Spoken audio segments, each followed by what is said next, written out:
No, I just walked up the hill sweating. If you need a church update, I can give you that at some point. That's okay. Just throw it in there, just for people to know. That's okay. At least you got the key. Thanks. Yeah, anytime. You just tell me when you want it. Just give me the weight with the finger. Up and down. Okay.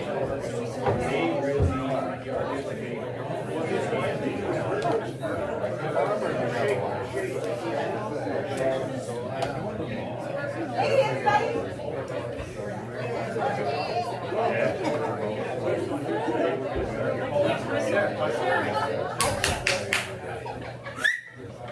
Oh, you can. Welcome, everybody. We're at 9:35, so I guess we'll get started. Thanks for coming on this hot day. And I've never done this before, so if there's any advice as we go along and I make mistakes, please just yell. And also, I can barely see your faces without my glasses, but I can't read my paper with, so I'll be going like this. So what time? 9:35. 9:35. Call to order. I guess we'll start with introductions. I'm Mary. Where do we start? You start. You're number one. Okay. I'm Mary Lynn, and I live over on Melbourne Street. If people drive by Cozy Cottages, we're down at the river, and we've been here 9 years. And we love living here. It's a really beautiful and peaceful place. So. And I'm Sharon Doherty, and I live on the corner of Melbourne and Huron Street. And this is my first kick at this can as well, so if I slip over my tongue, it's okay. Forgive me. And I'm Kathy Nix. We have a cottage on Maple Lane, and it's just our happy spot. And I'm new at this too. Really. So, and you can all take a turn. Yes. We'll start with you. Yvonne and Sean Chapin. Siobhan is our celebrity name if it's easier to. Oh.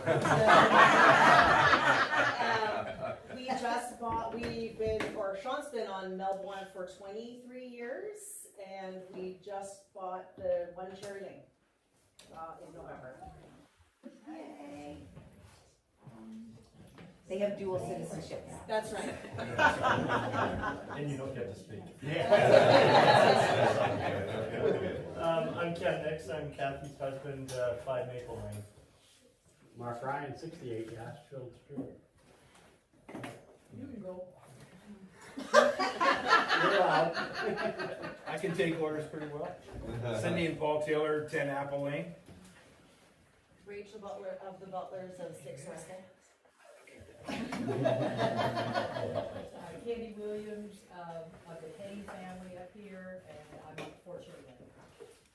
Liz Perry and John Milton, 5 Cherry Lane, 41 years.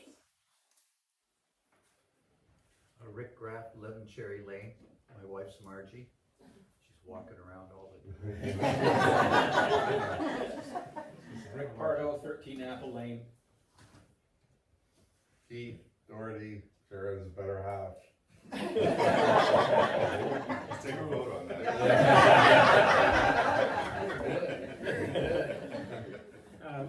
Mike Brown, 15 Walnut Lane, and this is Julie. Also Also 15 Walnut Lane. Yeah. Allison McElhone next door at 11 Walnut Lane, 49 years. Stu Sharp, number 7, Ash Lane, your local paper. I'm Ryan Reel, I'm at 1 Melbourne. Bob and Sherry Mann, Driftwood Cottage on Melbourne. Jeff Murray, 46 Melbourne. Brenda Wakeman, 5 Walnut Lane, 37 years. Rebecca Copplish, 25 Apple Lane, and I've been here 55 years. Nice. Kathy Westbrook, 69 Wow. Melbourne Street. I'm Dorothy Matt, and this is Russ Jackson, and we've been at Melbourne for 16 years. I'm Linda Cozine, and I'm at 32 Melbourne, which Mom and Dad used to have this one. So we've been up here for 62 years. Wow, a lot of history here. I guess we start with a moment of silence for those who've passed.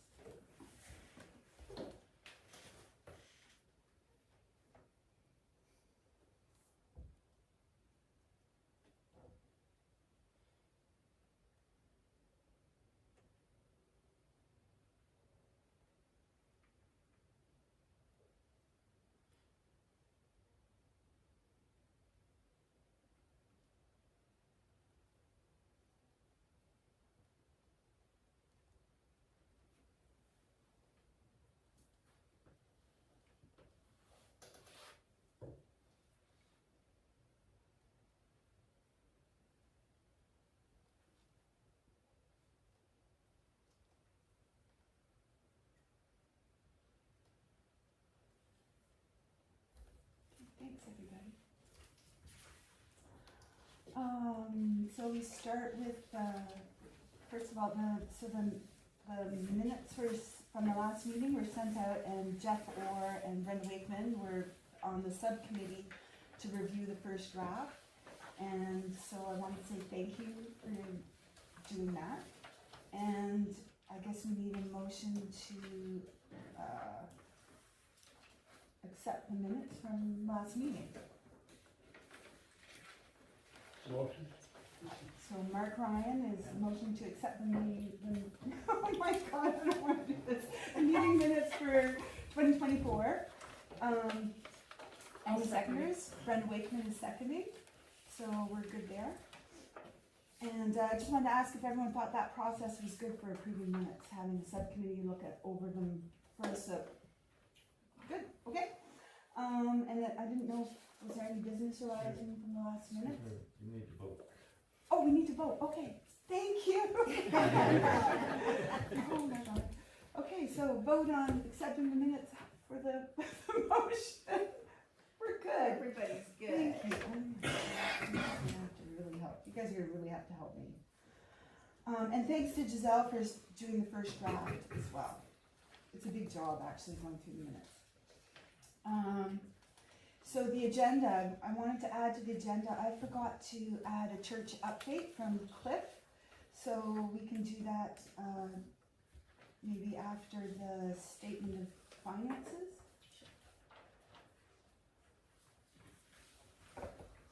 Do we need a motion for that too then? To change the agenda, or do we just go ahead? Oh my goodness, I guess we'll just go ahead. Okay, so then I guess that means you're up. Okay. All right. So happy happy that everybody's here. Thank you so much for joining us today. Thank you to Joanne for helping me at the desk this morning. Now, so a couple of things that have happened for the financial side was Marilyn and I, we closed the RBC account and opened up an account with Libra, which was able to allow us to start doing e-transfers, which a lot of you have done, which was great. It really does help with our paper trail, and makes just everything so much easier, our accounting aspects. We also opened a credit card, and so it has a $500 limit, and so we use that for incidentals, and I've set it up so that it will automatically pay every month if there's ever a charge on it. Then that way, whoever is the treasurer won't have to, won't miss a payment. It just is automatically going to come out of the checking account, provided there's always money there, I guess I should say. So there is a limit of $500 on that. We don't foresee us using it a whole lot. We use cash to pay for the church here. We used it for the insurance portion. I used it for treats today, but again, it's just a nicer way to process money and not have money, real money, going through people's hands. So I appreciate that. There's a few copies of the financial statement with you. You can have a quick look at it. As you can see, I didn't do the grant from the ACW yet. That will be something that I'll entertain hopefully this year. I just don't really know the process of it, so I'll check into that. We have a little bit of, so our membership was good last year, and we did get a bit of interest on our accounts, $3.60, so that's really contributed. And so we've had the church rental, insurance, we had a bank charge, the portable toilets. That's one thing I thought that ACW, well, this is me, I thought that they're taking care of all of it. Is that correct? They take care of 100% of it now. Yeah, they take care of 100%.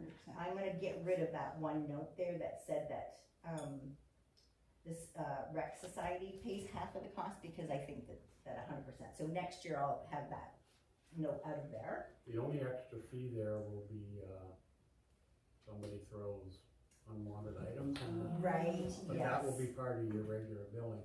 Or if you're doing a special function, say you chose to do a breakfast or something, then if you rent a porta potty for that, then you have to pay for that stuff. That stuff's separate. Okay, that makes sense. Okay, so I'm gonna make sure that I add that to the notes for next year then too.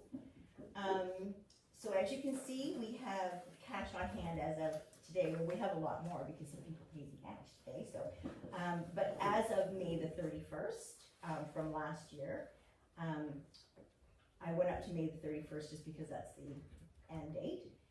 So we had $3,901.55. Then with petty cash, which I'll hold on to the petty cash for a little bit, but it's my hope that we won't have to use that a whole lot. I might just dump that into the account at some point, because again, the less cash we have, the better, I think. So the cash on hand is $3,980.87. Now we do still have that erosion fund that we spoke about last year, which $413.84 of that was donated money, and we're going to top that up to $1,000 complete. If someone was to provide us with a copy of a permit, if they've requested a dredge, and then they have to also give us the receipt of that permit to prove that they paid, and then we will pay that. Now, we thought that somebody did a request to dredge in 2024, so if anybody knows who did that, we do want them to know that there's money here available to them if they want to be reimbursed. But we also wondered how long will we hold the funds, like the $413.84, in the pocket of us. Should we hold on to it for years until somebody approaches, or should we divvy that up to the people who donated? I'm not too sure what we should do there. So should we vote on that to see if we put a time limit on it, or what do you guys think? Are there any other ideas? I guess our options are we can hold it indefinitely until someone makes the request for the money with the permit and the receipt, or we can put a time limit on it, because otherwise, like if 5 years goes by and that money just sits there, then we've maybe lost opportunities to do other things with just the top up portion. So I guess we wanted to ask you what you thought. Like, should we keep it indefinitely? Should we put a time limit on it? Say if it's not used within 2 years, we give the donated money back and use the top-up money for another project, or whatever. We just thought we'd get some feedback on that. Yes? How are you gonna determine how to give it back? I don't see that as an option, because it was a group of people, and this goes back, 15, 20 years. Yeah. It's that long, I didn't realize. it was Okay, that well then I long. think we'll just hold it then, and we'll earmark the full 1,000 then. So next year on here, I will have that 413, whatever it is, 413.84 plus the amount to take it up to 1,000. We will earmark that and have it out of our available cash. How does that sound? Even though we'll make interest on all that money. $3.60. To be sure.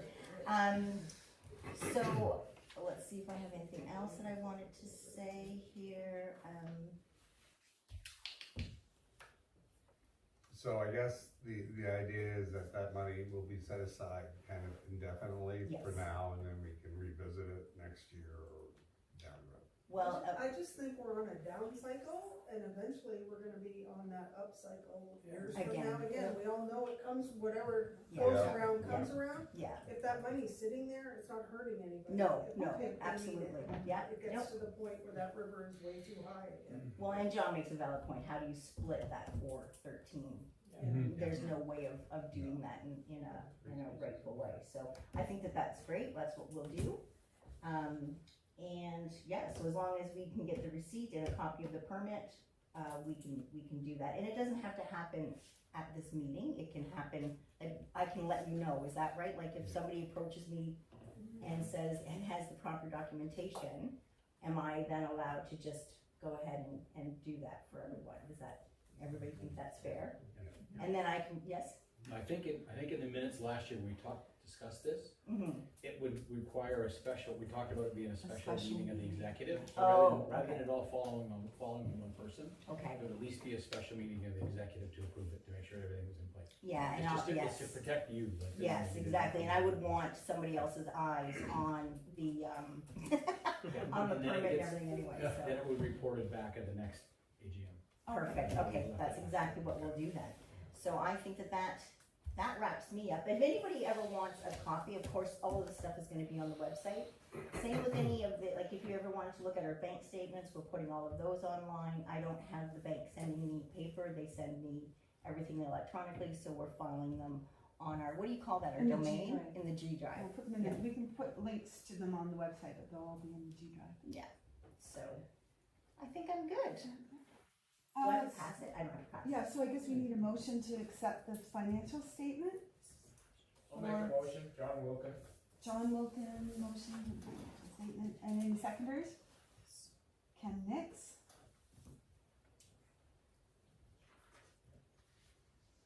Vote. Pass. Awesome, okay. Oh, and so now, Cliff, if you'd like to talk about the Sure. church. Yeah, I was asked, just to give a little report, we love to keep our beloved church open. And we've done that so far with some very good support. Not just around here, but cottagers like the Butlers, Zennies, there's Phil out west, and local people. And just to be honest with you, our regular attendance could be 12, could be 11, could be 14. Of that number, maybe 2 from Port Albert. The rest moving into Godrich for health reasons. Our organist comes from Bayfield. So that's just the story of what we really need is people in the pews and people helping us financially. I can't be doing this when I'm 80, and I've been doing it for 10 years now. So we just need your support. So the main things are filling the pew, because when we all grew up, this was a place to come. No matter whether it was here or in another province, we came to church. And if you want a place to come and worship, this is the place. I was brought up Baptist, so don't let the word Anglican scare you. So it's a friendly place. Our new priest has 2 boys, sort of 8 and 10. They're kind of excited and run around the church a lot. But anyways, so he's a young priest. He does God Reach and he does here. So we just need your support. If the little church on the hill is going to stay open, we need your support. So in the pews and financially, we've had great support from butlers, like I said, and other cottagers. I'm going to guess Butler's been here 50 years, but I'm not sure. More than that, yeah. With the generations. Right? So I was just looking at the young lady there, see, so she's not 50. Thanks, I appreciate it. So anyways, we get support, but do we get it locally? No. So we need you in the pew, and like I said, I can't do this in 3 years when I'm 80. So we just need your support locally, financially. We have an email account where you can e-transfer money. You go to Canada Helps if you want to help the church out. You can drop by my place with your bag of money. You can come here on Sunday morning would be the best thing. If we can fill the pews and get your support that way, as well as financing, that would be really good, because, and that's why I'm doing this today. Like, I don't want you driving up the street here one day and say, I didn't know the place was closed. So I'm just trying to keep you guys up to date, and anything they do for us, we appreciate it. People rent the basement, as you know, for $120 for their Easter meals and special occasions, and that's going well. But you can only do so much with $120. And also, I had something else to say, but my wife's not here to remind me. So anyways, yeah, so the cemetery service, July 13th, with our favorite bagpiper being there for us, Stewie and Dork. And speaking of Dork, he does some cemetery, which is connected to the church, and he does a fantastic job. He's like a brother. So anyways, he works there night and day, and as you know, and does a lot of work for us. Anyways, that's all I got to say. Thank you. Can I ask a question? Yes. Sir, I know in the past there have been the occasional fundraiser to help the church. Is there anything planned for that? Well, that'll be totally up to you guys. We're willing to work with anybody, but we can't do the work. Sure. We like our people, I'm surprised he still can get up the front stairs. I can do it. Yeah. But there's some that, like when John Hagendorn down the street was still alive, the big joke for him, he was a fantastic guy. Great sense of humor. He'd come up here, park his car, and I said, John, don't worry, you got 10 minutes. Because it would take him that long to get up the stairs, you see. So, and that's the kind of thing. So if you come into our church and see the pictures of the butlers and other families way back, some of them aren't here anymore. Okay, and that's a problem. And we're not the only church having this problem. People are moving in. And if I move from Toronto, this is my chance not to go to church, because who's going to know I go to church, right? So people say, oh, I'm not going to go to church. I'll just stay back. So anyways, that's my 2 cents, and I'd be glad to see you here anytime. Like I said, people in the pews and people financing, that's what we need. Anybody, I used to say, anybody can come in, anybody can sit in the pew, anybody can sing the hymns, anybody can shake the hands at the end. But really, you should be here to worship. Thank you. Can I just ask you, what time do the services begin on? 9:30. 9:30. Yeah. And then July 13th, that'll move to 2 p.m. At the cemetery. At the cemetery. Perfect. Bring your voices, because there won't be an organist there.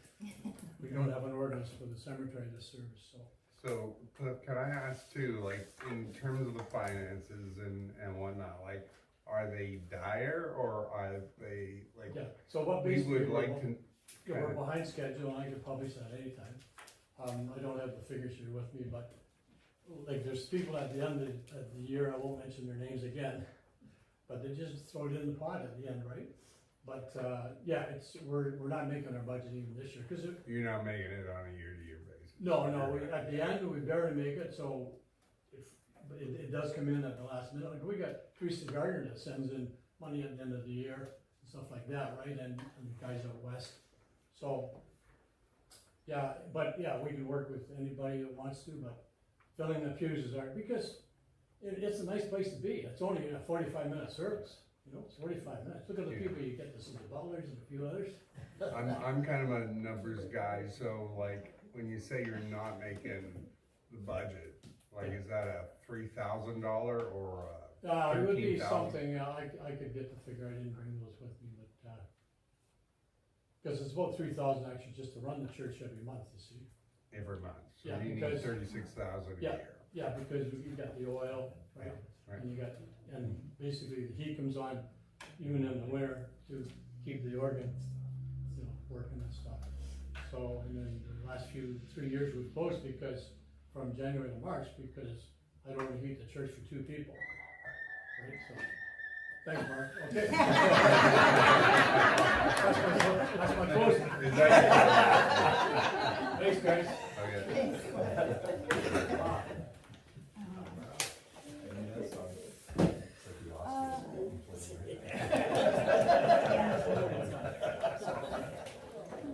Yes, Brian?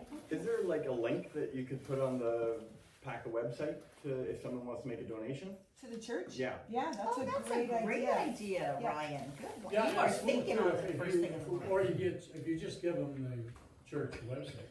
That'd work too. Yeah, It'll okay. e-transfer right in. Perfect. That's a really good idea, Yeah, Ryan. that's a good idea, yeah, I had some pamphlets, but I forgot to bring them again, so. Yeah, so you can donate it to our website, it goes in e-transfer, and then Canada Helps, just put in Christchurch, you can do it that way. Cliff, I have some of the papers with the QR codes at our cottage. What do you? Yeah, so if anyone needs that, Yeah. let me know. Okay, thanks. Perfect. That's wonderful. So Sharon's gonna give an update for the Port Albert Recreation Association. Yeah, so Jordan was gonna try to join us this morning, but he did have a work commitment that he was hoping wouldn't creep into today, but obviously it has. Cause sadly he's not with us today, but, so just some of the things, so the Port Albert and, District Recreation Society, as everybody knows, is a huge, part of Port Albert. And they're always doing a little something to brighten everyone's days. So right now, for example, Billy's baseball is back up and running again this year, so he takes young baseball players and works with them. I'm not sure how long he does this, but he's on the ball diamond usually Saturday or Sunday mornings. And there's quite a lot of them. I went by last weekend and there were quite a few little people running around, so that's really, really good. The beach and the baseball diamond cleanup, those have happened already this year. They happened earlier in the spring. They had a good amount of the people that attended that. They always put up the grass cutting schedule so people can volunteer for that. That's on their website. I haven't looked to see how full that is, but of course they always love when people will volunteer to come and cut that grass. There's a bit of it, but that's fun. You know, get on your little lawnmower and cut away. And then they have today, starting at 3, they have their summer kickoff. And so this is a spot where they have kids and parents and neighbors, anyone welcome. And they have quite a few little activities for that going on today. Again, that starts at 3. They have food too. They do have food, but I think it's by donation. Like I was a little unclear as to what happened, but I do think that there's food and drink going to be there. Hot dogs and popcorn. Oh, there. By donation. By donation, yeah. So, so it's, that's just one other thing that they're doing. They've added that. They had the community yard sale, so there was a community yard sale earlier in June. again, I think that people enjoyed and had great success with that. Mark your calendars for the beef barbecue. That's coming up Sunday, August the 3rd. This year, the theme is sports superstars. So put on your best little jerseys or, you know, whatever you need to do to make yourself look like that favorite superstar that you have. And again, it's always a lot of fun. For anyone new, I don't think there's anyone new here, but of course, the Port Albert pipers and drummers will be piping us down to the beach, weather permitting, of course. And then, yeah, we just want you to make sure that you have lots of fun, dress up in your favorite sportwear. So then again, there's the Quincy Ball Tournament that's been up and running again. I think this is the 3rd year because it went on a hiatus for a little while, but it's back. And that starts September the 5th and runs to the 7th. And we want you to get your teams together. Keith and I were way too old to play that young sport, so but we always come down and of course have a drink or 2 or 4 or 8 and enjoy the fun with all the players. They have a lot of information on their Facebook page. It's more up to date, I think, than the website, but either will have it. But please go to Facebook, join, and become a member of that page, and things will come to you as they're announced. Same with ours. I have a question, Mark. You might know the answer. Are you selling tickets the same way? So you'll. I have no idea. Oh, right, because yes, yeah, it's a different mark. Oh. Yes. All right. Well, if we find out, we'll let you know. Yes, we'll let people know what's going to happen with the tickets this year. Because sadly, the store still hasn't been purchased, and so that was always a good venue to sell the tickets at. So we'll have to figure out a way to make them available. I will offer our house as a pickup point. I'm sure we did that last year. So is there any nibbles or interest on the store? We haven't heard nothing. Is there a reason why they took the sign down? Oh, did they take it right down? Yeah. I'm here for you. Come on, Bo. Wow. I didn't know that. I wonder if they're I gonna. just noticed this morning. Okay. The sign wasn't there, but I didn't really check their website either. Yeah, I don't know. Maybe they're gonna change realtors. That could Yeah, be too. I was kind of hoping it was a good sign. Yeah, I haven't heard. Have you heard anything? Like I don't think. No, I talked to them maybe, when they put it back up.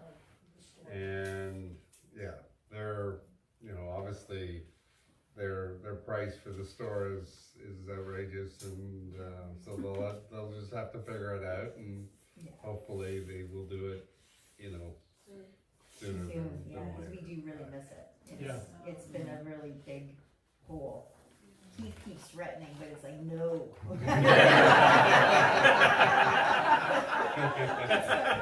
No. Let's do a co-op. Yeah, we could, yeah. There's the place for that $1,000.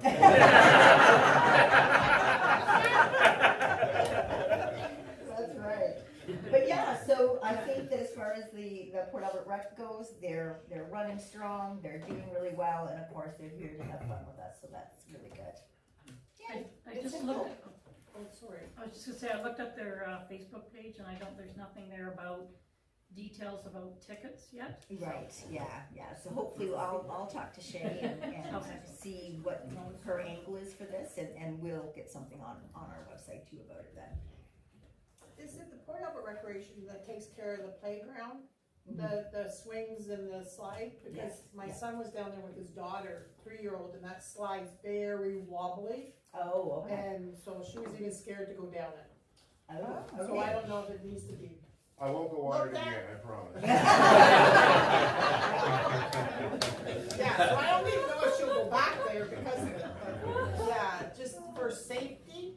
Yeah, okay. Yep, we'll have, I'll let Shay know, and I'm sure Luke will go Actually, down and I'm tighten that still right a up. member of the Petrie Park committee, so I'll take care of that.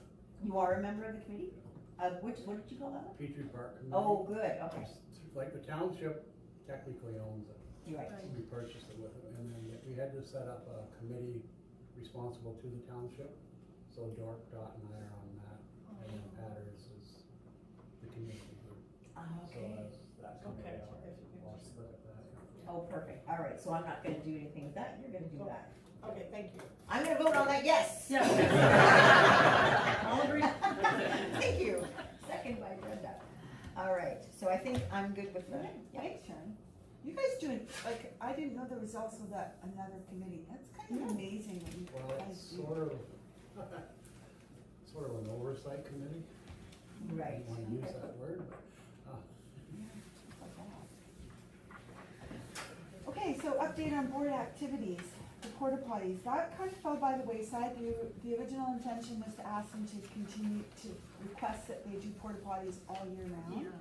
And we thought before we made the request, we'd try and get photos to sort of support the idea like that the fishermen are there right until the end of January, and that's why they're important. And then with the changes that are coming into the waste management, we thought maybe the request should be to ask if they would add the recycling bin and the garbage bin at the end, like at the beach for waste management to pick it up, rather than, because I know we mentioned last year that they hire students to pick up the garbage. And Huron Toilets, when I talked to them, they said they won't do the toilets unless there's also garbage pickup, because they don't want garbage to end up in the toilets. So maybe we can ask ACW if they can add the beaches, bins at the beaches, small bins, for waste management to pick up. That's our thought. I don't know if anyone has any comments or feedback on that idea? Do we know what's happening with that, with those waste management? Big I bins? have an update on that whole topic. If you want, we can talk about it now, or? Yeah, because it kind of falls. Yeah, so, when council, originally started talking about doing the bins with, the recycling and garbage bins with waste management, I wrote them a letter to talk about some of the things that were of concern to people in Port Albert, which was, if you live in a cottage on an unassumed road, it's really, how do you wheel a bin to the end of the road where they normally do the pickups? What about the cost of the bins? Who's paying for that? So I wrote them a letter, and then I also attended council and presented the letter to them and said that in between when I gave them the letter and they had their next meeting, Waste Management gave them a proposal for those concerns about how do people who have a hard time with wheelie bins and no place to store them, how do they manage their garbage? Well, they adjusted their quote to include dumpsters for those areas. And so I said, if you're going to put dumpsters in those areas, then you need to consult community about where they go, because nobody wants the dumpster in front of their cottage, like, you know, where, like, that's a big deal. And so they took my feedback. I don't know if they're going to, so now the last meeting that I didn't attend, but I watched the communications on it. They are sending Tom, I can't remember, Tom McCarthy around. He's doing a drive around to help scout out where those locations are. And so I'm thinking I might directly contact him and find out the dates he'll be in our area so that people can be there to represent our community and talk to them about their concerns about where those dumpsters, because I have no idea how they're going to pick that place. So the other concern I raised with them was that, well, they might put a dumpster there, but how do you stop people who from the neighboring areas just coming and throwing their garbage in the bins? And so they said, well, we'll do locked bins. And then in talking to Brenda, she mentioned that locked bins don't work because people just dump their garbage outside the bin. Yeah, that's right. So there's so many issues with it. I'm not sure how so the reason why they're going to bins, there's a couple of reasons. The Waste Management, as we've all experienced, had days where they didn't come and pick up garbage, and the reason why is because they're having trouble with staffing, which, you know, I've heard that trouble with staffing is a common problem everywhere. So by switching to bins, that means they can open up the people that you know, you can have anyone driving the truck because they don't have to lift anything. So it opens up their ability to hire a more diverse group of people.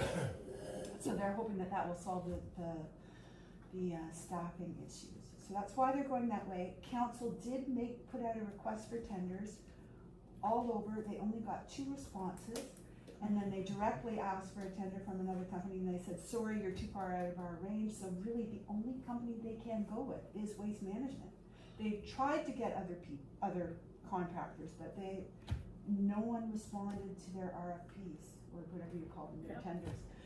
So they are doing their best. Their hands are sort of tied. So I'm not sure where it's going to go, and I'll keep an eye on it and keep reporting on the website and on Facebook. And as soon as I find out what the schedule is for their drive around to pick those spots for dumpsters, I'll let everybody know so that maybe people can be present. And if you want, I can write another letter to council, and I can attend another meeting when they address the topic again at council. Whatever you think. I can we could do a petition of some sort to. So our recommendation from this association is that we want the porta potties there for most of the year, and we want a recycling and a garbage bin on both sides of the river. Well, we should maybe, we haven't sent that letter yet, so we can talk about that and decide what we want to do. So, so that was the big garbage update. So in terms of porta potties, Huron Toilets won't do porta potties unless there's also garbage collection. So our options there are, I think Mark noted last year that when ACW does their garbage pails, they may not do year-round pickup. So if we want year-round pickup, we might have to request that Waste Management do that. So it would be, I can't remember so there's 2 sizes of the wheelie bins, a smaller one and a bigger one, so we could make that, and I don't even know if they would accept, but we can make the request if we want to, and if we made the request, I don't even know if they would go along with it. So like the idea there, you know, like you mentioned, because we see fishermen there for more than when we have the porta potties there. But is there a concern, because the fishermen have been figuring that out all the way along. Yeah. So like, is it a concern of ours that there's not porta potties down there for the fishermen?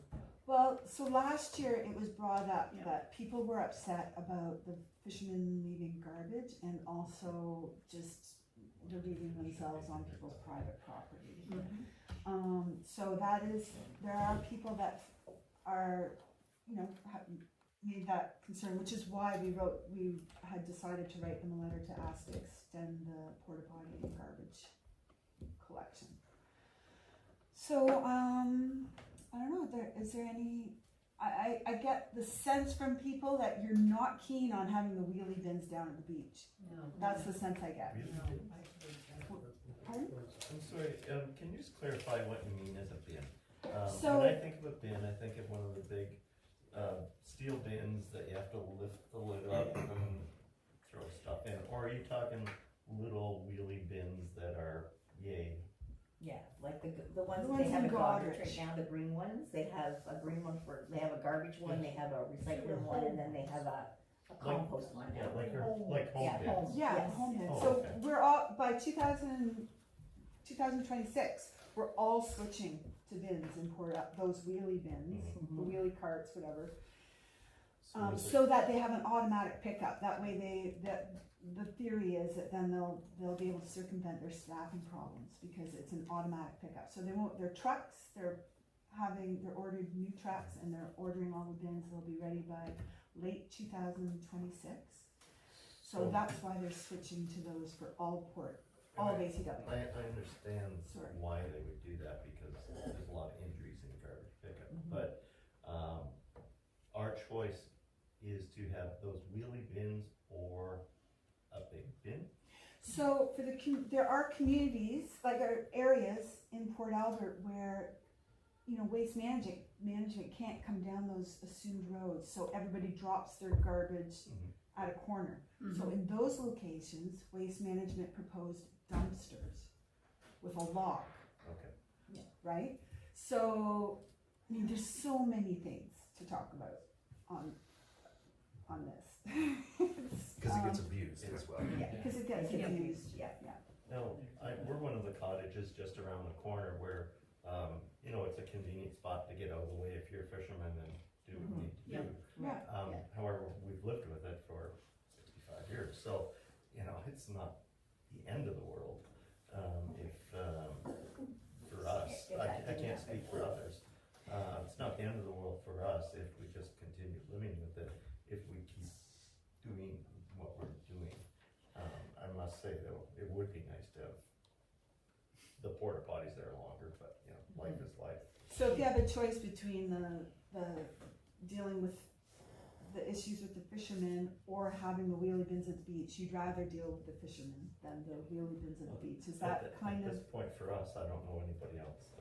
Yeah, I don't know. So what? So I'm just wondering, because I know last year's meeting we talked about, it was talked about asking ACW to leave the porta potties and fund them for the entire year. But does it make more sense to say, up until a certain point, like maybe extend the amount of time into, say, I don't know, pick a date, December, and then, return them a little bit earlier as opposed to, the May long weekend or whatever they do now, so that that kind of mitigates or minimizes.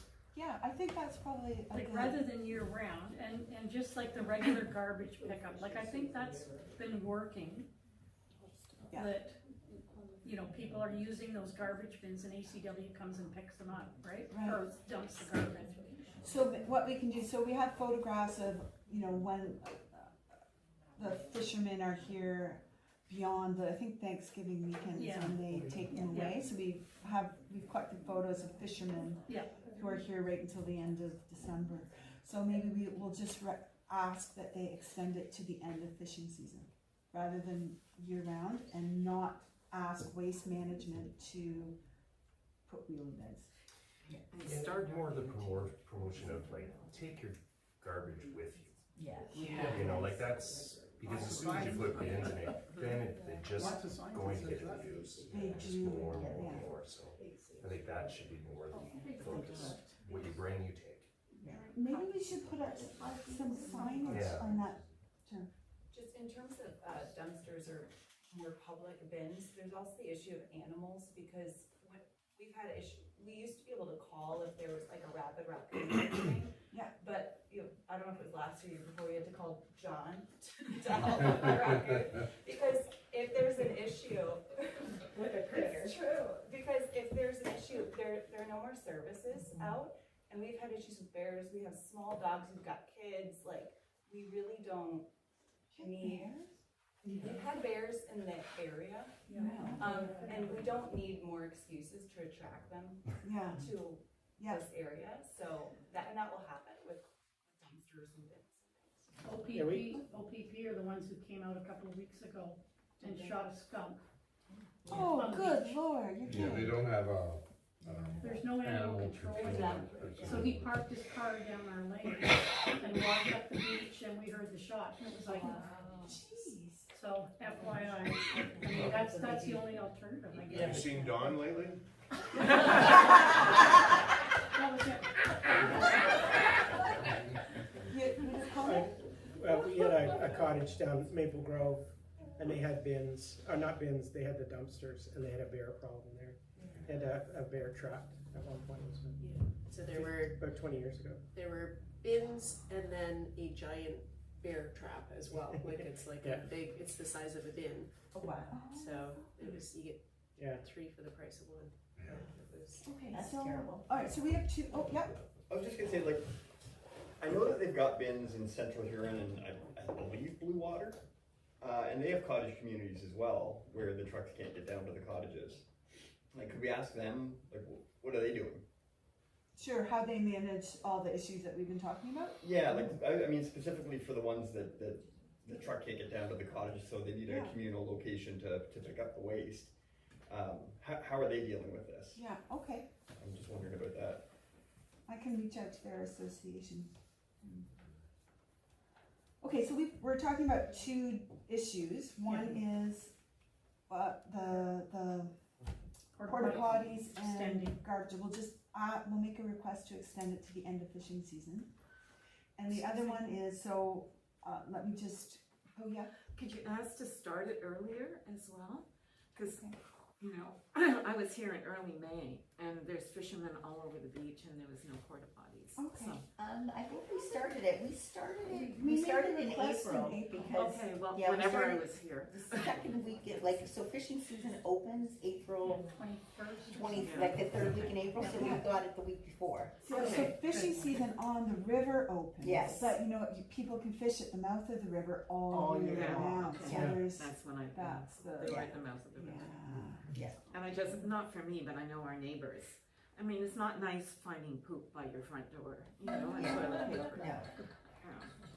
No. So the I think 3 things that we noted. So make a request to extend to make sure we're capturing the full fishing season.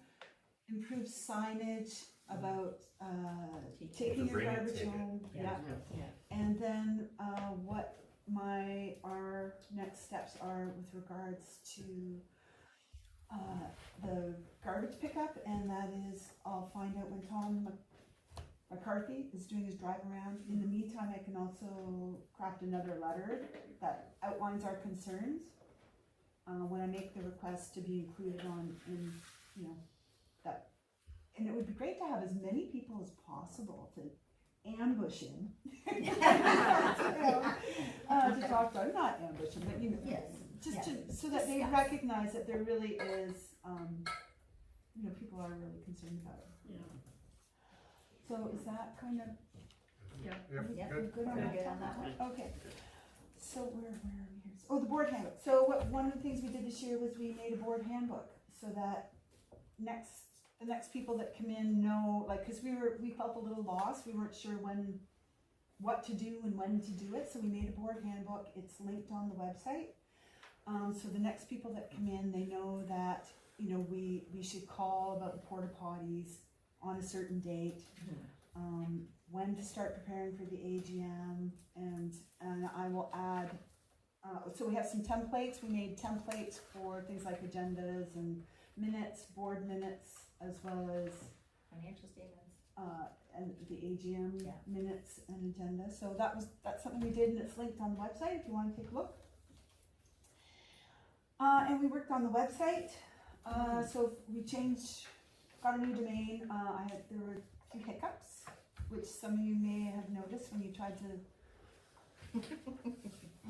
fill out the survey or send us an email. We had some hiccups that we have a new domain, which reflects, it doesn't narrow it down to it was Port Albert Beach. Yeah, Paca at Port Albert, Port Albert Beach. Now it's my Port Albert, so it's more general and hopefully inclusive. So what we need to talk about is, so right now it's when I started to move all of my domains and websites from an American web host to a Canadian web host. And I purchased 2 web host accounts so that I could do a trial run on 2 different Canadian accounts, and I collected quotes, found quotes for, these 2 are the ones that I went with. Plus we could also go with Hurontel. So we're going to move the website over to its own web host, and the domain, so the domain and the web host is owned by the community and not by me, because whoever is next on the board or whoever maintains the website needs to be there our whole group's purview. So I guess what I wanted to ask you about is how important is shopping local compared to the financial savings of going with a larger company that is Canadian but not Hurontel? So that was the question we wanted to ask you folks, since it's your website Can you repeat your question again? How important is it to? Shop local, so Hurontel, and I've provided in the appendix some information on pricing. So Hurontel offers web hosting service, and I know that the Rex Society gets their web hosting services and domain through Hurontel, but they are like significantly more expensive. So, for instance, I bought CanSpace for. Sorry, Mary Lynn, everybody's trying. Oh, is it? Appendix Is it I. not included? Do you have an appendix? No. Oh, I'm sorry. Can I read it out to you? Yes. Okay, so CanSpace and Host Paca are two Canadian web hosts in Hurontel. So the cost for a 3-year term, so 3 years with CanSpace is $143. A 1-year term with Host Paca, they're more expensive, is $131. And Hurontel, a 1-year package is $239. But some of the differences between the packages, the two bigger web hosts, their storage space is 5 gigs and 50 gigs. Hurontel only offers 500 megabytes. Right now, our website is 490 megabytes. Yeah, can't even afford it. That's Yeah. ridiculous. So I appreciate that Hurontel is local and we want to support local, but I don't think it's what they do. I think they're resellers of probably CanSpace or Host Paca. Yes. So, yeah. Yeah, last year in the minutes, like we approved $300 annually towards this. Sure, but I think in our we did approve that, but in our conversation we talked about it being important to shop local. So before we switch it over, I just want to confirm with everyone, because it's your website, you may want to shop local. You may choose to shop local and not. It has to work. Yeah, I personally think that it's not comparable. Okay, great. So, We're good. Yeah. And I don't think do we need to vote? We don't need to vote. No, we should vote. We should vote, okay. A motion, actually, I think I even wrote it down in the minutes. A motion that Paca secure Canadian-based CanSpace web hosting provider for domain registration and web hosting. Ryan? I'm voting. Oh, you're voting? You're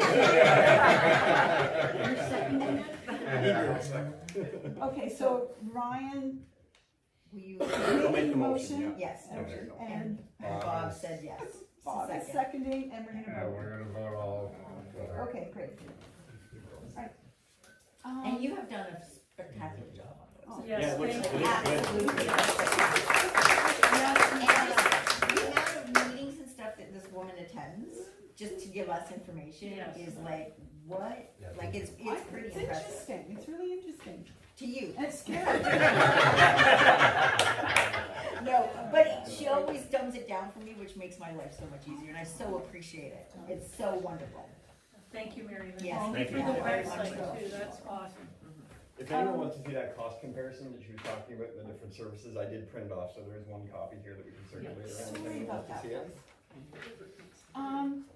So the next item is the ACLA coordinators meeting. So one thing that we forgot to do last year was to vote on whether or not we want to donate $10 of our membership fee to the ACLA. So is everybody here familiar with the ACLA, the Asheville Colburn Lake Shore Association, and what they do?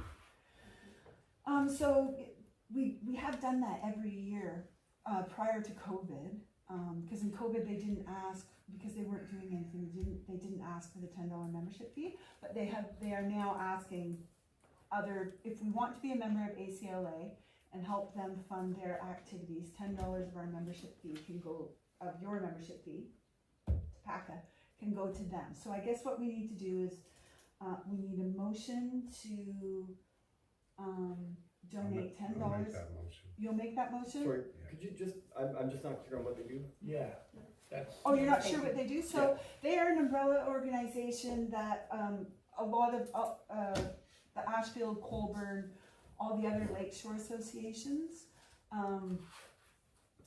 Like Point Clark and. Yeah, so they're like an umbrella organization for all of us. They lobby on behalf of groups like us to the various conservation authorities, the governments. They participate in healthy water programs, like they donate money to projects.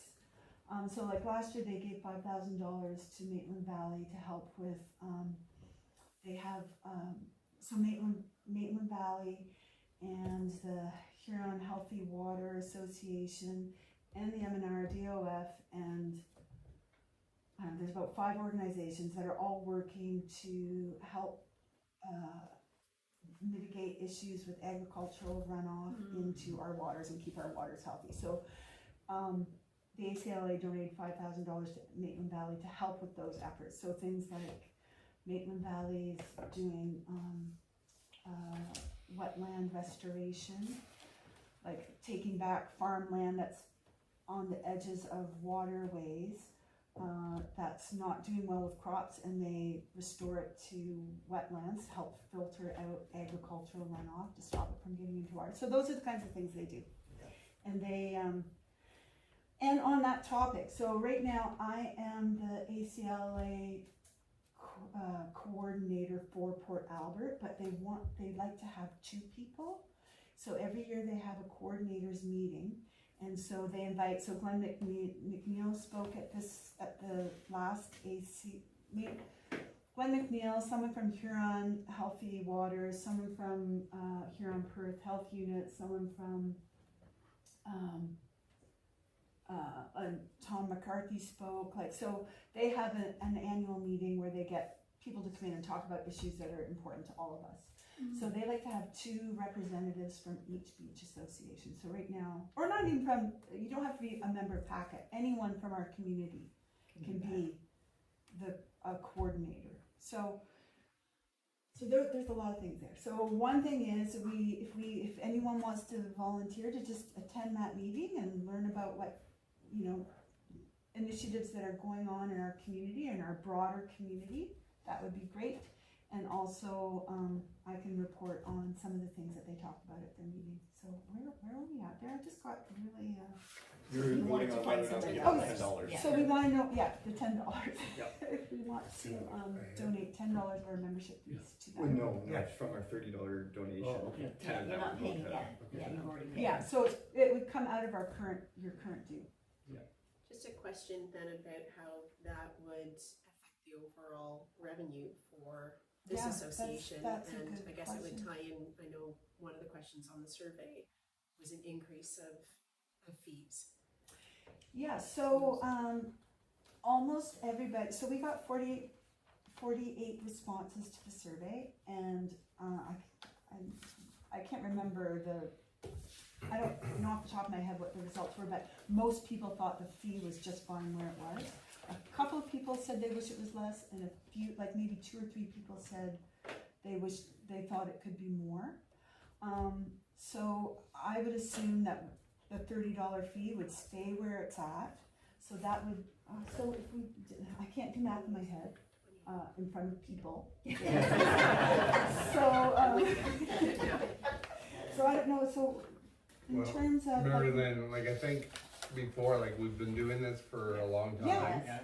And it's always been $10. So like I forget, like our fee is 30, I think it might have been 20. It was 20 before, so now we're actually still doing well. So yeah, so my comment there would be, yes, we can support it, yes, we've got money in the bank, and that, the membership fee here is not gonna raise a lot of money for anything, but it just kind of gives membership. Yes. So, okay, so I would make the motion that we do that $10. Okay, so is that motion's good for? And so Keith made the motion. Allison. Oh, McElhone. okay. Will we receive a report every year then? Will someone come and just talk? Well, that's normally, Normally what would, we used to whoever do our that way. representative would. We had volunteers that would test Yes. water and things like Yes, that. exactly. So, okay. Okay, so did we vote? No. Okay, so. Everybody, does everybody agree? You're doing great. Okay, all right. This is our first kick at the can. Yeah, we're doing fine. First or possibly last, depending on how you feel about us.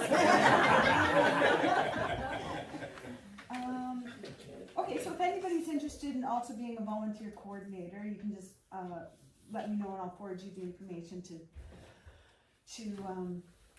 send your information to Roger Watt at the ACLA.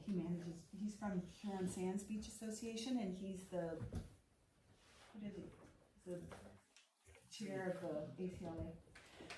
Okay, so another thing we wanted to talk to, number 8, subcommittees. So I thought, and I think everyone agreed that it was a good strategy to have a subcommittee, review the minutes from the AGM so that it was quickly partially approved before we move on with a mandate. So that worked well. So the other subcommittees we're thinking we might need are a website subcommittee if someone wants to. There's a bunch of things that we could use help on. And one is things like reviewing the handbook, making sure we didn't miss anything, reviewing the bylaws and policies. So they've been all fleshed out. So it would be great to have a committee review the bylaws and policies.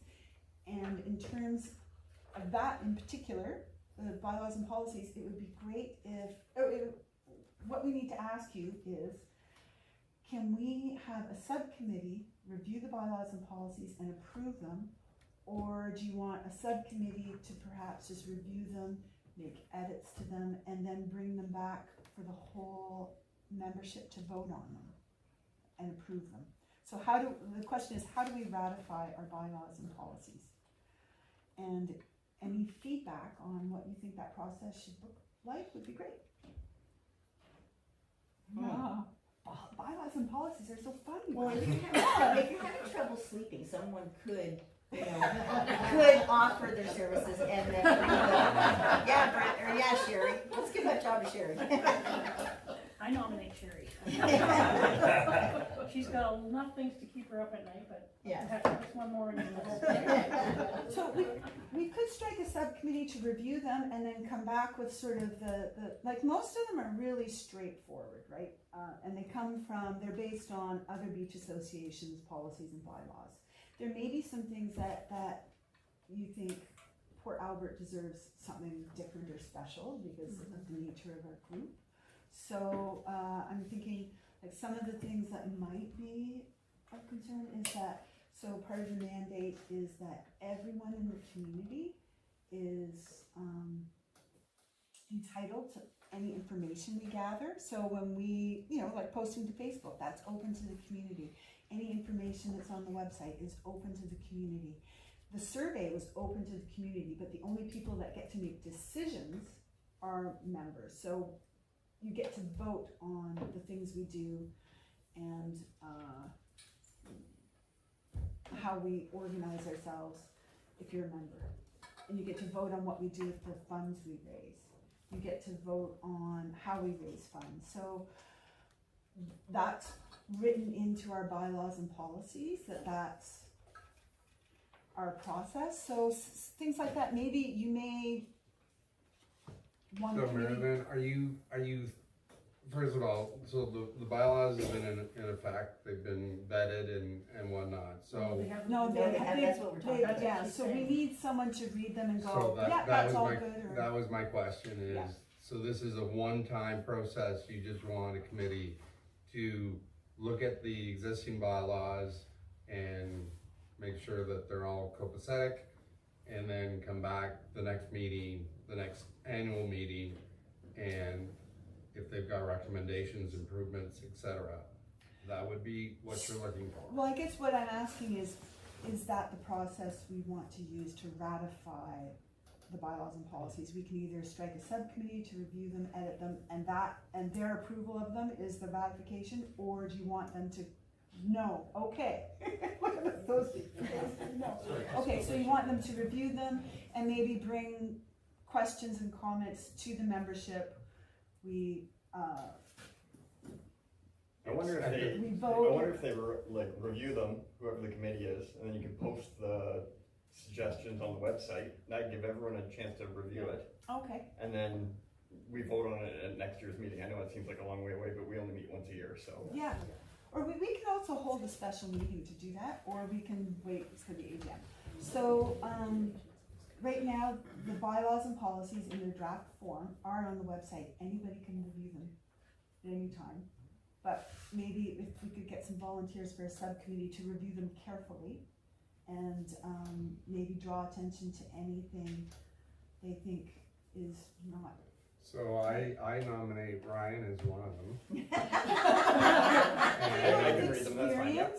And Sherry as another. And Kim. If you say you ran out of family members. They have a committee. Bob, you might as well get in on that too, eh? I'll be Sherry's assistant. He'll do it. Eyes open. All right, so I'll make a motion that the volunteers meet and review the bylaws and report back, post it on the website and report back next annual meeting. That sounds good to me, so. I second it. Okay. Everyone in favor of that process? I suggest the meetings be held at Keith's Tiki Hut. Okay, great. I think there was we have another. The nominees have been named. So.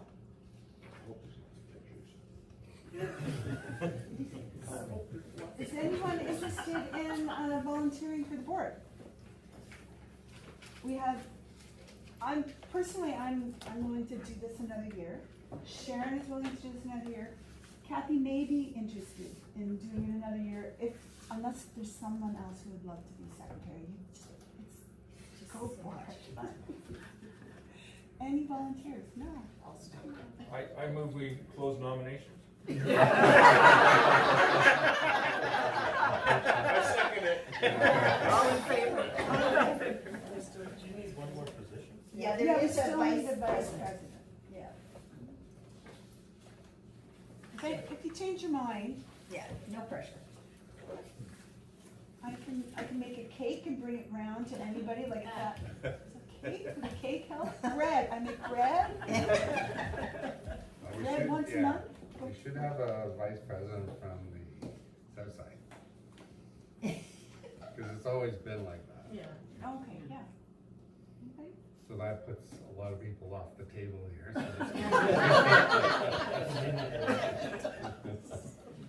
I can put out an email and. Yeah, you can, and that's up on the website too, that it's still a vacant position, so anybody who wants to, we really don't meet a whole lot. So I think we do need to vote on the executive. Yes. So what do? We have a motion to A motion. maintain status quo? Motion that you will be the Oh, president, specifically? Sharon will be the treasurer. Okay, you'll be the Kathy. secretary. And if someone volunteers for vice president, they're automatically. Yeah, they're acclaimed. Preferably take Alice and have somebody from the south side. So a motion to maintain Mary Lynn as president, Sharon as finance treasurer, and Kathy as secretary. Thank you. Anybody? And you I'll made a make the motion, who's motion. seconding it? Paul Taylor. I'll second that. Paul Taylor. Paul Taylor is seconding. North and south. And everyone? Great, yay.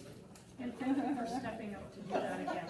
Yeah, Yes, thank you for thank you. stepping up. Like, Well, this woman, I'm telling you, has done so much work, it's crazy. It hurts my head when I think about it. I'm actually really amazed at all the things that are going on in our community that I have no idea about. It's really, You've been it's digging really in. interesting. Yeah. Oh, and you know what we didn't talk about, because we're getting to the end here, what we didn't talk about was the ACW septic inspections. Yes. So, I asked someone to come, I made several requests for someone to come and talk to us about it at this meeting. And, like yesterday, I got a final, oh, I'm sorry, we don't have anyone who can come. But what they did do is they sent me a presentation, cause so they're starting in our area this summer. I've had one of, like we have a holding tank and we have 2 septic systems. So we had our septic systems inspected yesterday. Oh. And actually, the inspector is staying in one of our cottages. He's really seeing how everything functions. I didn't know who he was when we accepted the reservation. I didn't know who he was. And he's a really nice guy. He's a young guy. He's very approachable and personable, and helpful. Pardon? We'll change that. So what happened last year was the ACW sent out their report from, they did 250 something inspections north of us last year, and they said that they had 27% of them were found to be deficient, but they didn't give any information about what deficiency meant, which was really concerning, because it's like what does that mean? Are we all going to have to replace our septic systems? So I reached out to them and said, you need to come and talk to us, because I think people are pretty nervous about this process when you say there's been that many deficiencies. And on the phone she was like, oh yeah, but the deficiencies are really minor. They're not really. I said, well, you should have said that in your report, because otherwise it's totally meaningless. And so she sent me a presentation that outlines what a deficiency is. Which still doesn't say what the deficiencies they found were, the 27%. So I talked to the inspector, and he said the most common deficiencies are your septic access lid is cracked. You need to replace that. So that's minor repair. That a baffle is missing in your septic tank, which is also a minor repair. And the Needs to be pumped probably. It's you all got on it. the website. I posted this on the website. So, and also you need, if you have a holding tank, you need to have a haulage agreement with a septic, with the guy who pumps it. So those are considered deficiencies. So when I talked to the inspector and asked him about deficiencies, his comments, and I don't know if it's right for me to say. Yes, it is. He said, and another common one that he pointed out was if you have a holding tank, you need a high water alarm. So a common deficiency was that the high water alarm was not working. So you need to get that repaired. His comments about the haulage agreement, he said he thinks they're really stupid, because why get your tank pumped, your holding tank pumped if it doesn't need to be, but ACW just needs those on file, even though they're ridiculous. He hopes that they're removed soon. Sorry, and does a haulage agreement mean it's annual? So no, this is for people. So, and the other thing that ACW was not clear about, they said it's a septic inspection, but what it actually means is every holding tank, every outhouse, every gray water management system, every septic tank is being inspected. So it's not just septic tanks. Yes. Can I ask, what's the area? Is it just the folks along the beach, or is it this whole community? All of ACW is being, every single septic system, however you describe it, like whatever that means to you, like whether it's a holding tank, all of ACW, but they're doing the lakeshore areas first. They did this years ago. Yeah. 2005. Yeah. When was it? 2005, I got Yeah. the report. So do they, I'm gonna ask, cause Mom and Dad, they kept everything, but I'll be damned if I can find that. Will they have sketches from that 2005? I honestly. Yeah. I had to ask Ron where the top of the lid is, for one, and I don't know exactly where those runs are on the property. Like, by the time Mom told me Dad had dementia, it was too late. Like, he can't remember, he couldn't remember anything, so I really am. You're I'm not sure alone. where anything is. You're not alone. A lot of people are in that But I situation. know that they had done that once already, so I was just thinking maybe they had copies of it. Is there, do you know if there's any, have they provided any information as to what resources might be available to the homeowner as far as firstly digging up to get to the lid. There's some that don't have a, a cover on it that you can easily access. And in my case, I do have a structure around it, so I don't have to dig it up. But the lid itself needs 2 people to get it off. Who do you get to do something like that? I had the guy who pumped my tank put it on for me. He put on one of the plastic risers. Riser, So, and the plastic risers are super light. Yeah, they're very easy. Oh, yeah. They're not that easy that I wanted to do it, but he said, I can do it if you want, it'll cost you X amount of What dollars. company is that? I'm sorry? What company do you use to have it pumped? Who do we use? Was it Taylor Giesbrecht? Yeah, Giesbrecht. Okay, so they do the risers. Yeah, they put it on for Well, me. no, but you had to go buy the riser. Oh, is that right? But he put it on, that's all I know. I just called John Dick, he needed mine. There'd be lots of, like Elliot's would do it up and Yeah, John Point Dick. Clark would do it as bought well. You just brought everything with him. John, we were told that they charge 50, if you want it done when they come to inspect you, they charge $50 to do it. Take it off, put it back on. That's what we were So told. they took off our lid and we weren't charged. Yeah, I anything. think it's their responsibility, there's Yeah, actually, there's something in here. So if you go to the website, there is a whole presentation, like the Paca So, website. yeah, I linked the presentation that, Yeah. ACW sent me on the website, so Right, it's and right it in the does, news section. it does say that the representative is responsible to remove the lids during the inspection, and so they're the ones that are know how to lift them and are capable of doing that. Cause I know we're even in the process of selling our house, and they wanna do an inspection of our septic system, and they said the only thing we have to do is cut around the lids, and they will make sure that they lift everything up. So But they need it's- them accessible, right? If they're buried, they'd probably want you to dig them up, right? You just need to expose the lids. And How that's, long that's does it take, like, once you contact me, say, okay, do you just get in the queue, is it like weeks, Yeah, months? They so they no- contact us, right? Yeah, so. Yeah, they sent a letter, but I just, once we're gonna send that back within a week, just wondered how long the process takes. Yeah, and the form online is real easy. Yeah. You know that link? It's real easy, goes right in and then I just when I went outside, took a picture where my tank was. Yeah. That's my aerial. That's my shot. And have they been in to do it yet? No, Oh, but that was only a couple weeks ago. Okay.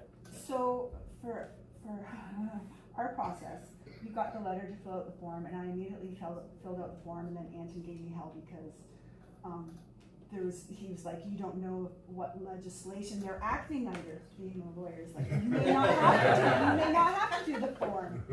So then I went and looked up, like, what legislation are they acting under, and they are, it's under the building code, so they are entitled, so if that was a question for anyone, they really are entitled to do this. See, going above and beyond.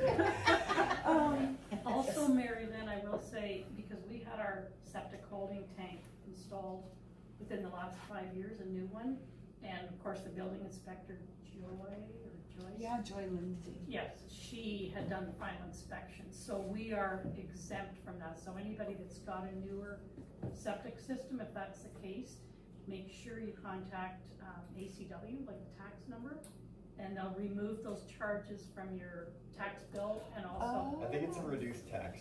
I think you're still charged. No. That's not what they told me. No, they took it, Took it right off? Yeah, they took it off. Okay. Yeah, yeah. Let's try again. What about, I have a different system, an EcoFlow system, and I had it inspected last November. You still have to have them. You still have to have them. You probably have to, well, it's probably the process that you went through with a new system, where you just let them know it's a new system, and they'll tell you whether or not you need to have it. This is an existing. This is an existing Oh, system, but I had it I see. inspected just to make sure everything was fine last November. Oh, so I paid for it. Yeah. They don't care. I don't think so. I mean, I don't have all the information, I just have some information about it, so. I'd recommend really reading this. I just started to look through it, and there's so much information on it, and I think a lot of my questions will be answered here. Yeah, so it's right on the front page of the website, right, under news, it'll be the latest news, and then I'll download, I'll link to download the presentation. So I just got it yesterday, so I didn't. That's it. So the other thing I did was the inspector, so for us, we have a really old septic system, it's like from the 60s, like our weeping bed is like those old square terracotta tiles, it's really old. And ours, there was no problem. We even, like, one of our septic tanks, someone built an addition on the house, halfway over top of our septic tank. So we know that, like, you know, if we would never pass code today. So they're not looking for any of those things. All they want to know is if there are any cracks in your septic tank. So he puts a tool in to measure the size so he can detect if it's collapsed.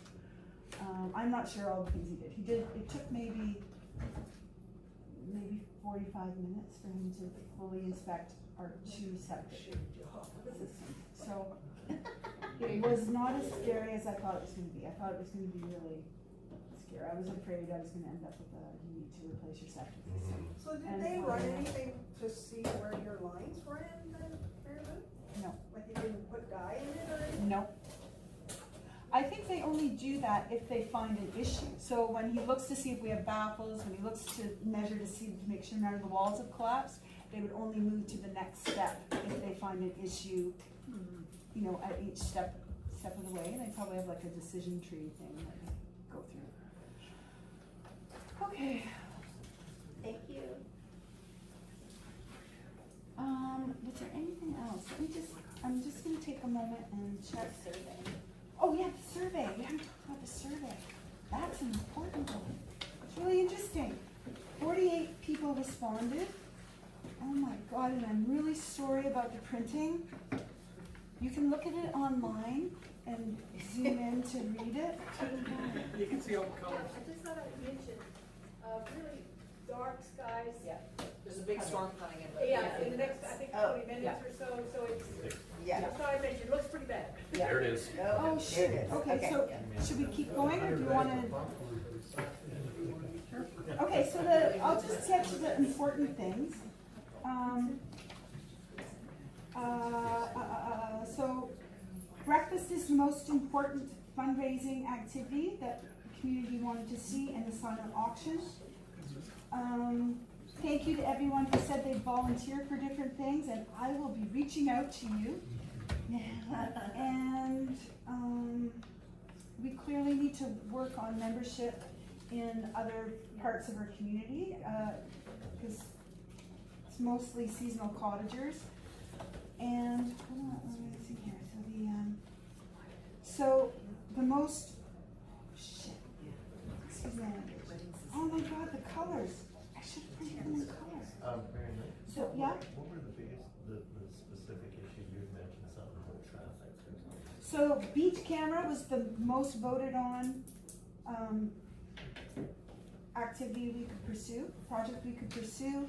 And I got some feedback from the people that run the beach cameras at the Concarden Lighthouse about how we could do that. And he suggested that we ask for people who have any views of the lake.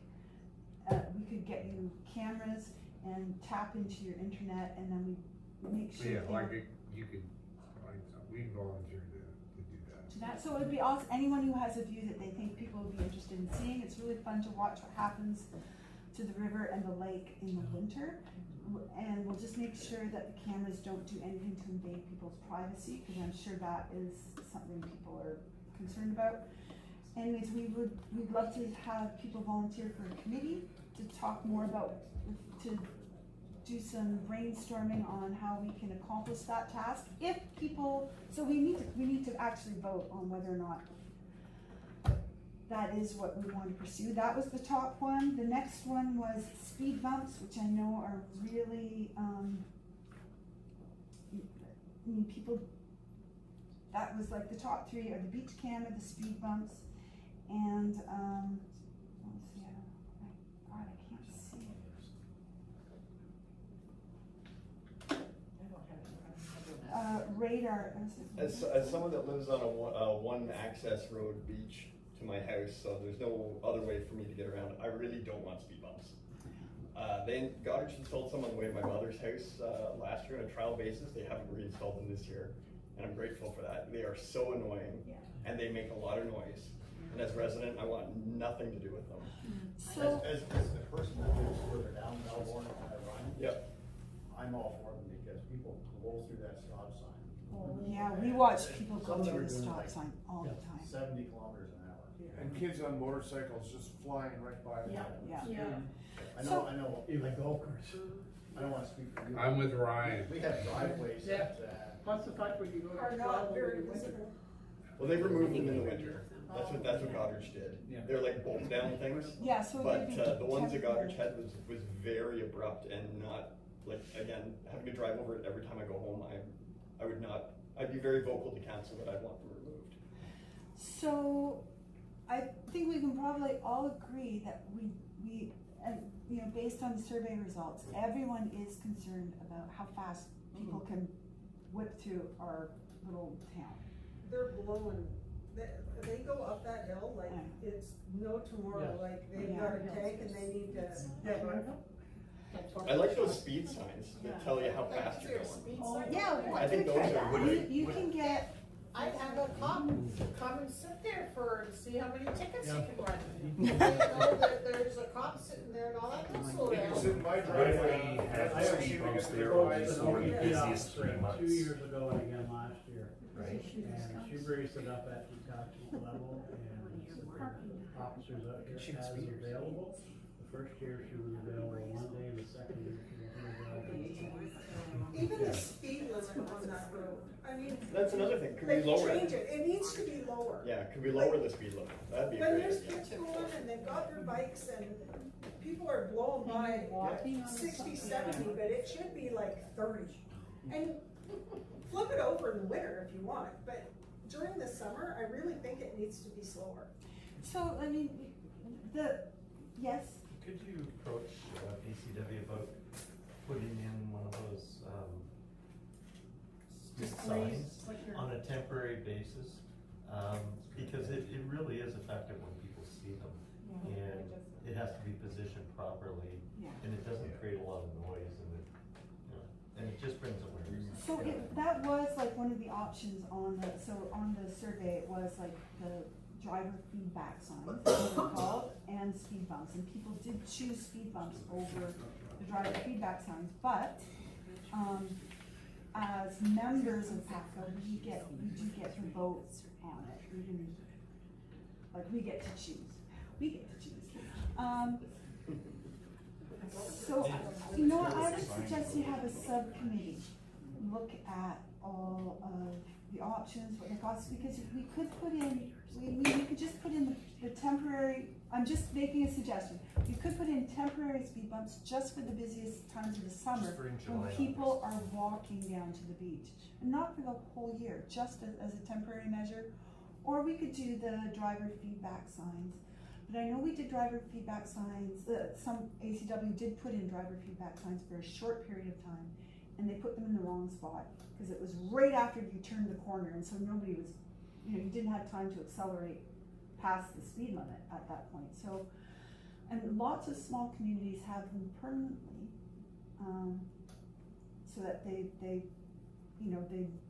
effect doesn't wear off after a certain amount of time. So there's all kinds of things to talk about and consider. Do we want to have a committee look at it? Well, we've got an executive, why don't we just, add a person or two to you guys, and that'll be the committee. I'll take, You are full of I'll take suggestions these today, guys, honey. I'll take these two guys out back and we'll talk about it. Could I add, the ATVs that are tearing along the beach is also a real problem, and I actually phoned the Ministry of Natural Resources to say, is there no longer a prohibition about motorized vehicles on the beach? And they said, oh yes, there certainly is. You're not allowed to drive any motorized vehicles on the beach there. I know, it's not on the, so that was the, I'm sorry, did you talk to the MNR? Who did you call? Ministry of Natural Resources, because they Yeah. control the beach from the river up to just past Murphy's. So, And same distance to the south. On to the south. And what they said was absolutely no motorized vehicles on the beach there. And I said, that used to be, when we had an office here, they would patrol it. But now the enforcement officer is in Guelph.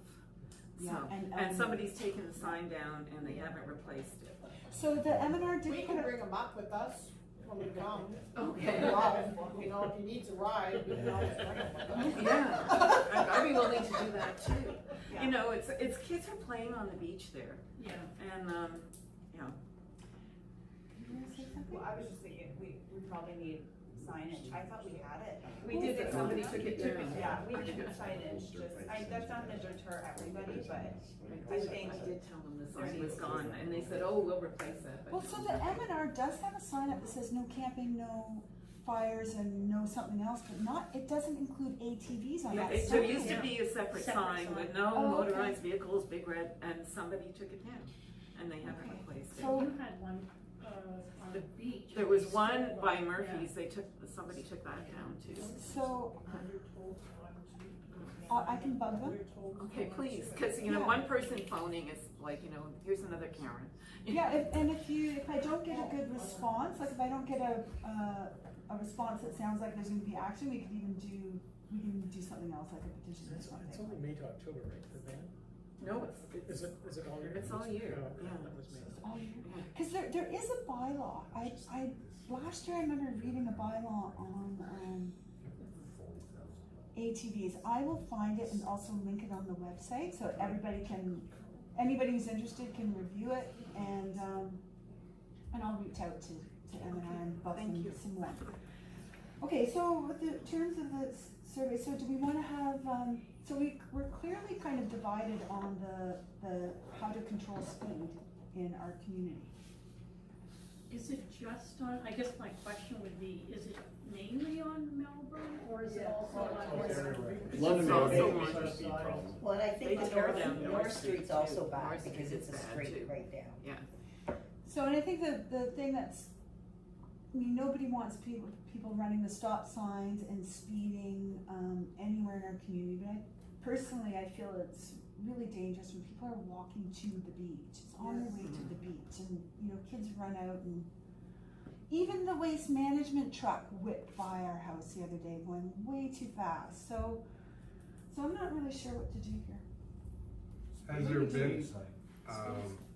been any accident that we know of in the last? Have there X been any amount of accidents? Not that I'm aware of. Is anybody aware of any accidents? That's a good question. You don't wanna wait for an accident to happen though. That's The true. thing is with those electronic signs, they must gather data, right?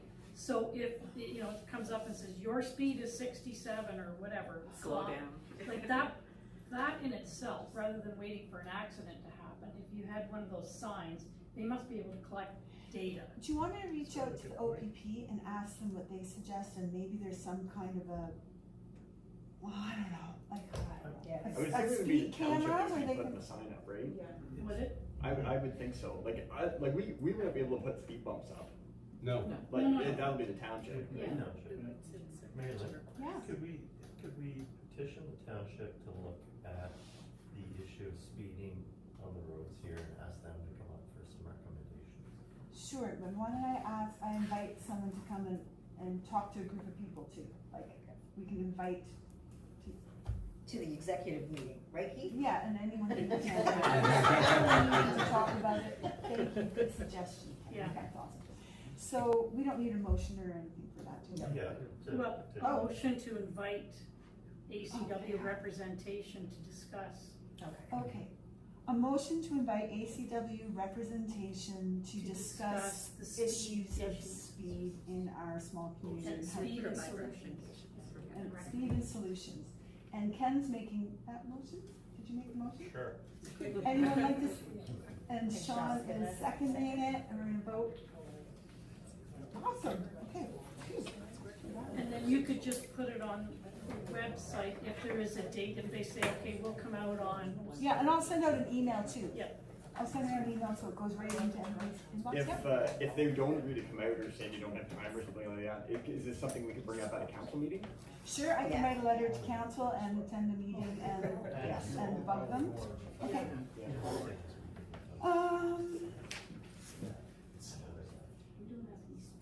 So in terms of fundraising, I think that's pretty straightforward. People wanted to do a breakfast, a silent auction, and the next one, I think in as a cookbook. Someone suggested in the other, a dinner and dance Is this for fundraising? for fundraising. I think we should put a calendar together with all Keith's sunset days. That's a good idea, okay. Oh, that's a great idea. To give Keith a job. Yeah. We nominate Keith to be the calendar boy.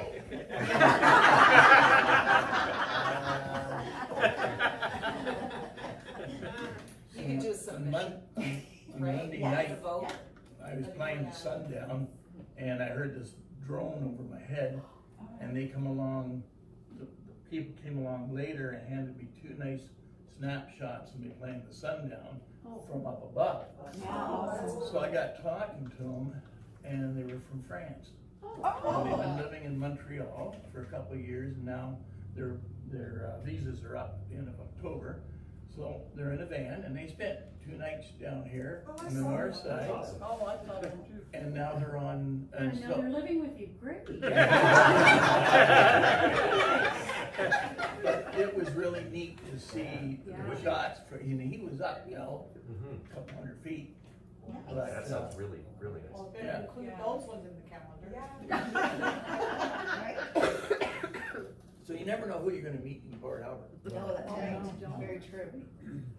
So, I do have a list of people who have volunteered for different things, based on the feedback in the survey. So I'm gonna reach out to I can coordinate what they said were good fundraising activities with people who volunteered to do stuff. And I will marry them. I'll marry them and then bug them a little bit, politely. So, I think It would be nice to do a fundraising event on behalf of the church. My organization in London, we run a silent auction, and instead of just tapping into the people in this room, you can tap into a wider community. It's amazing how much stuff we sold on it, and how much money we made on it. We did a silent auction here a few years ago. What was that for? Do you remember? I remember Yeah, buying you did. something. You did it. Was it an online? No, it was like a table set up here. Is that not been documented a lot?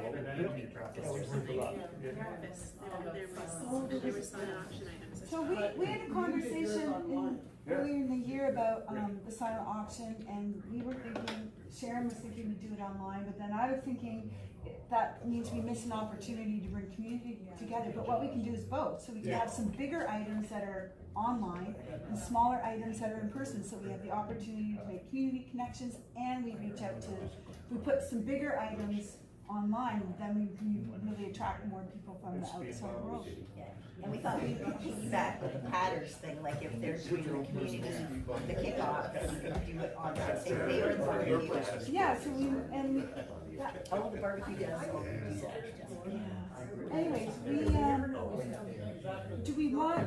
do we need a subcommittee, or do you want me to just reach out to people who said they would volunteer through the? Yeah, let's just start there. Yeah. Okay.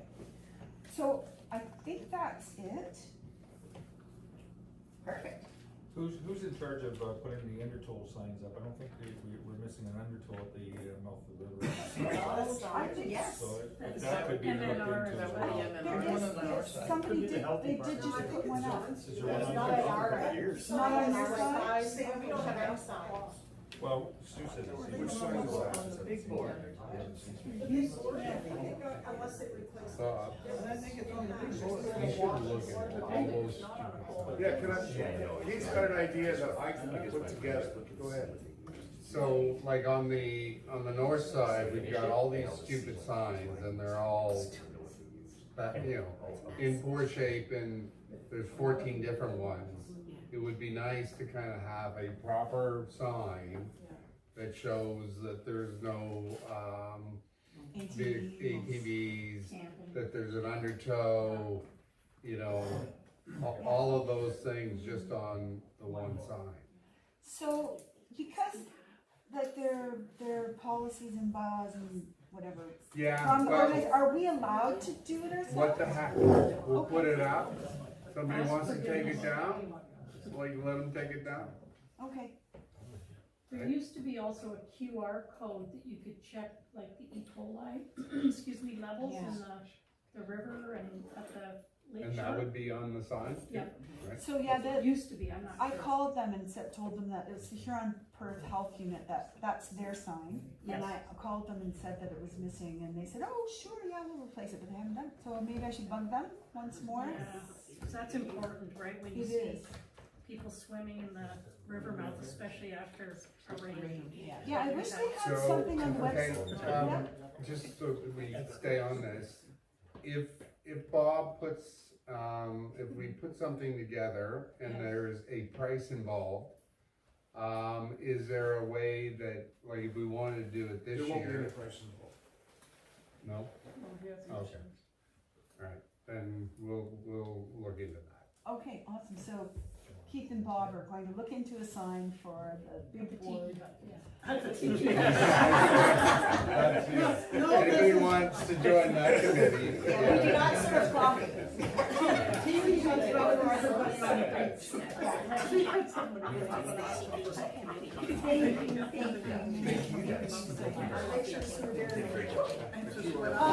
I guess we need to just adjourn the meeting for everyone. I'll make a motion to adjourn. Second. Okay, awesome, thanks everybody. Please say all your help.